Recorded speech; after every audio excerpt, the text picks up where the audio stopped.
Hey guys, I'm Dimension Jump and today I'll be doing my top 5 Zelda mechanics that I would like to see return in the Zelda series. Now, with the Zelda series, it has brought in a lot of cool and interesting mechanics, whether that's the mask transformations in Majora's Mask, the Twilight areas in Twilight Princess, and everything else in between before and after those games. And I think this video is just going to be me talking about some of those. Some of the mechanics that you can use in those games and talk about how they could be used in a future game. So yeah. So for number 5 is the 3-day cycle. Now with the 3-day cycle from Majora's Mask, in that game, I think I remember in a review I did ages ago that I'm not a huge fan of being rushed in that game because it's even though you do have 3 days to do everything and you can slow down the time in Majora's Mask. I'm still not a huge fan of being rushed, but I do think that the 3-day cycle is an interesting idea of doing a game because you can do a lot of different things in one cycle. For example, you might want to try and get a bunch of masks in a 3-day cycle, or you might try and do a bunch of the different temples in a cycle, or you might try and do a bunch of different quests in a particular cycle, that sort of thing.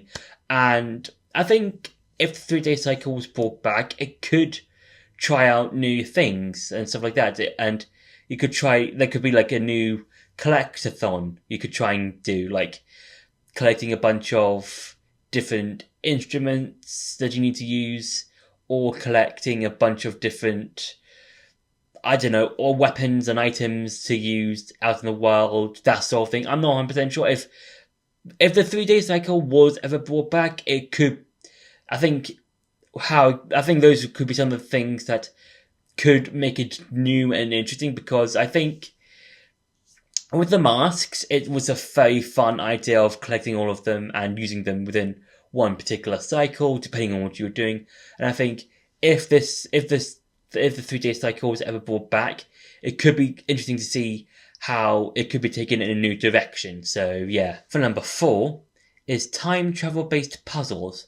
Now, time travel is no stranger to the Zelda series.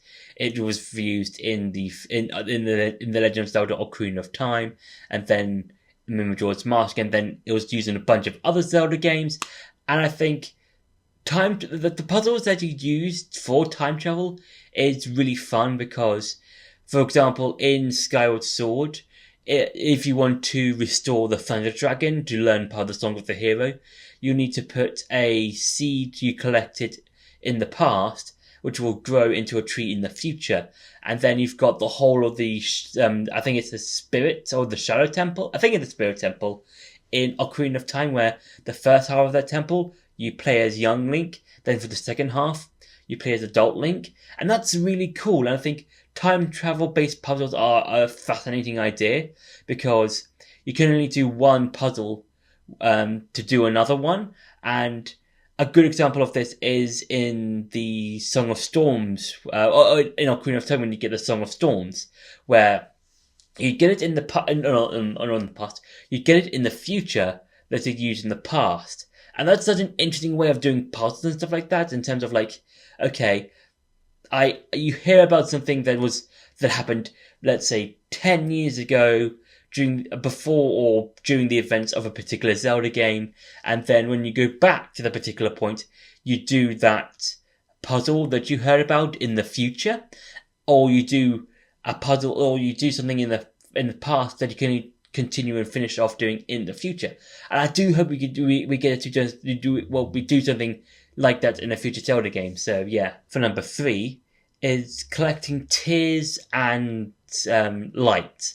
And now for this one, what I mean by this is that these can be collected in both Skyward Sword and Twilight Princess, and they happen in various parts of the game. So for Twilight Princess, you have to collect tears of light to restore 3 of the provinces in Hyrule, and then for Skyward Sword, you have to go through, or basically do 3 sacred trials and collecting 3 sacred tears, or various sacred tears, in order to collect a gift to progress the story and find a sacred flame.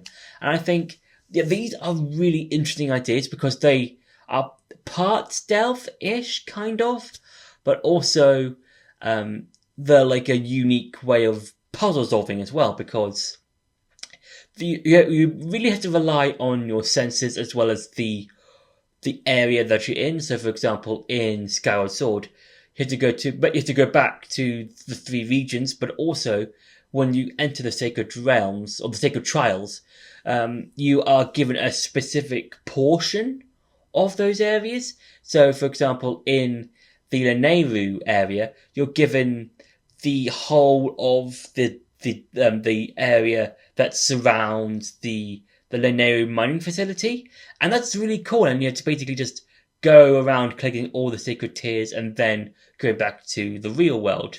And that'd be something really cool to see in a future Zelda game where like something's happened to Hyrule, or you have to do a trial to progress further along in the games, and that'd be really cool to something to see. So yeah. For number 2 is armor abilities. Now, the armors you collect in in Breath of the Wild and Tears of the Kingdom, all have their own stats when it comes to defense, but also some of them have their own abilities. So you've got the rubber armor, which can help you withstand lightning. You've got some that can help you sneak better. You've got ones that can help you, I think, resist the cold and the heat. And then you've got other games like The Wind Waker and Twilight Princess, where you're given magic armor, which will drain your rupees instead of your health. And that'd be something really cool to see again in a future Zelda game, like in terms of like how you use the different armors and stuff like that. And I think when it comes to the more recent Zelda games, so like Breath of the Wild and Tears of the Kingdom, they have brought in the whole customization thing. And I think customization in the Zelda series is a really interesting idea of how to mix and match like different armors. So like one piece of armor might give you 10 defense, but another piece of armor might give you 20 defense. But an entire armor set might give you a bonus attack, and another one might give you resistance to the heat or resistance to cold or something like that. And it'd be really cool to see like more ideas coming into this sort of thing in terms of like new armors giving you new abilities when upgrading them or wearing a particular set or something like that. So yeah. And for number 1 is transformation abilities.